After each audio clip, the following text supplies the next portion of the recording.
a lot But this time, don't you think that the scenario would be different? Because in the last 10 years, I have never seen any cabinet minister, or for that matter, even prime minister, acknowledging that, look, we've gone wrong. But after Pahalgam, this all-party meeting which happened, Kiran Rijiju came out, who's the union minister. He said that, yes, we've gone wrong. And apparently they've acknowledged that there was something wrong. Then off the record information which was coming out, and they said that probably they did not inform the enforcement agencies, and they opened their entire area to the tour operators. Now that's again a major flaw. So now that they have acknowledged the problem, what I mean, could there be a turning point in this entire thing which has happened? There are two ways to do it. See, one is the strategic recognition that they have made a strategic error, which means that the intelligence and the military have to realize and they have to correct it. Yeah. So I think one way to fight that is to say, no, this is a genuine attack. We made a mistake, and so that's why this attack happened. And I think I was quite surprised, because even the Pakistani guy went on television in the US and said, we have done evil things for the United States. So on both sides, there is some acknowledgement that they are culpable. But I'm not very sure that Modi will say my vision for Kashmir and my vision for South Asian foreign policy is wrong. They're just admitting a tactical error. No, but I mean, I'm just wondering, because people are questioning about the fact that there should be certain accountability fixed in this particular case, since there has been a serious security lapse, there has been an intelligence failure, with the government now acknowledging themselves that yes, they've gone wrong. Where do you think that the buck stops here? See, the buck has two stops, one with Ajit Doval and the second with Narendra Modi. Ajit Doval has been there for No, but what about Home Minister Amit Shah? They are also on two sides. Yes. Like Ajit Doval and Amit Shah apparently don't get along well.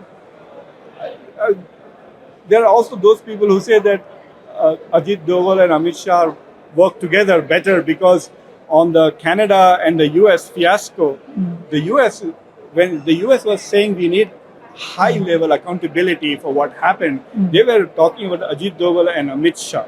So there is this perception that even though that's why Dr. Jaishankar was not involved in talking much about, because he threw the ball away. It is basically Amit Shah and Ajit Doval. But the problem is that there have been so many failures of intelligence, but nobody has been held accountable.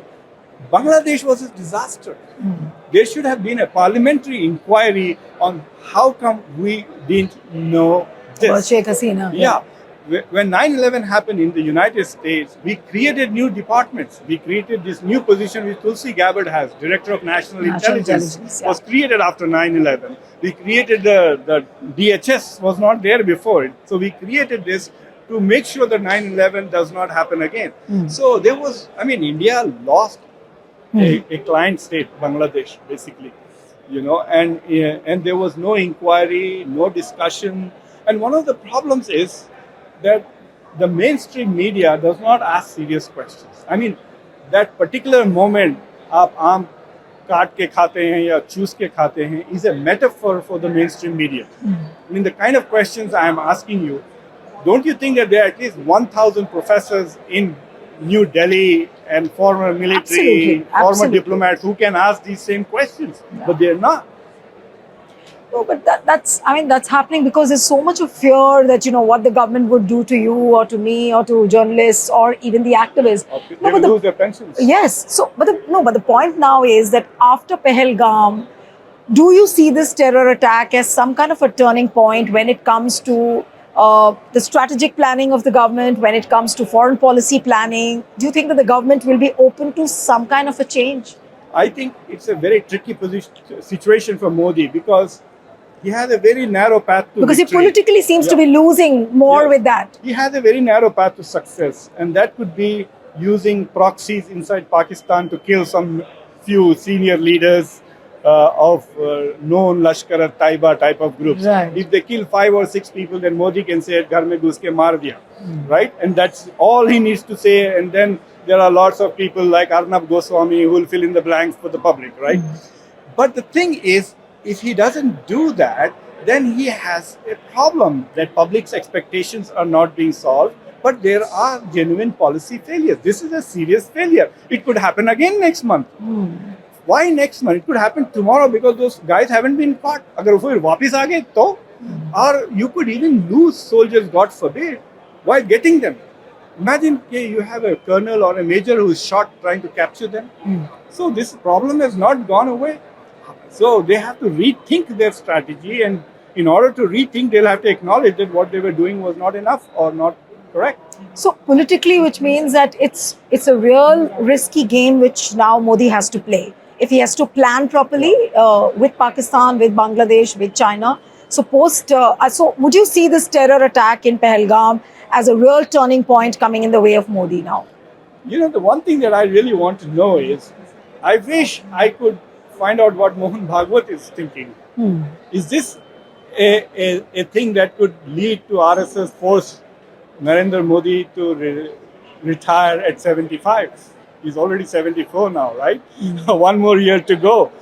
But if he wins this, Modi wins this, then he's contesting 2029. There's no doubt. So you're saying that if this crisis arising out of Pahalgam, if he wins properly, then he's here to stay. Yeah, he's here and to if he stay. doesn't, he Then probably he'll will have to retire.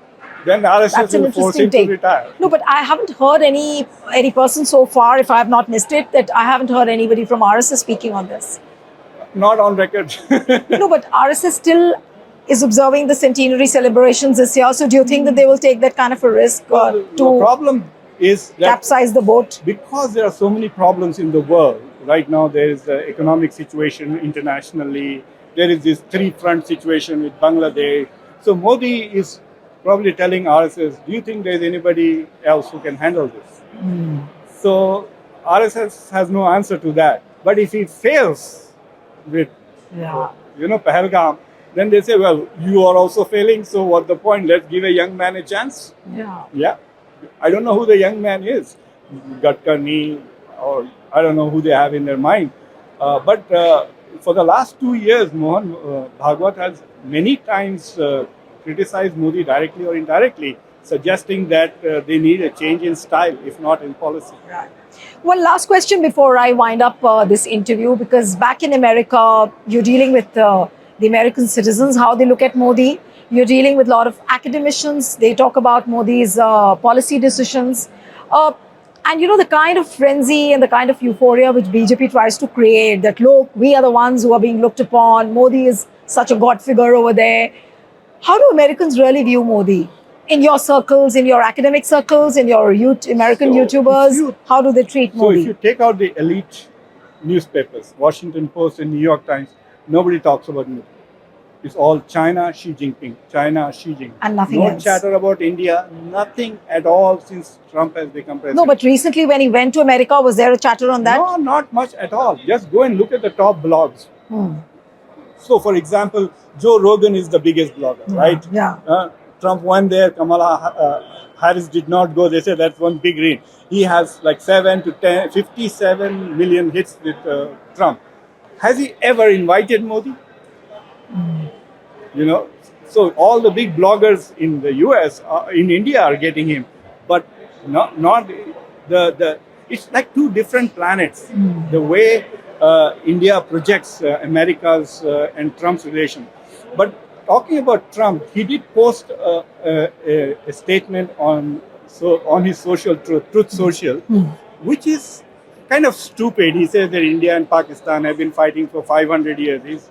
This is what they also say about Palestine and Israel, that they've been fighting for 5,000 years. No, it didn't. But anyway, so he says some stupid things that they've been fighting for 500 years. But he said something which is troubling. He says, I'm very close to India and I'm very close to Pakistan, he said.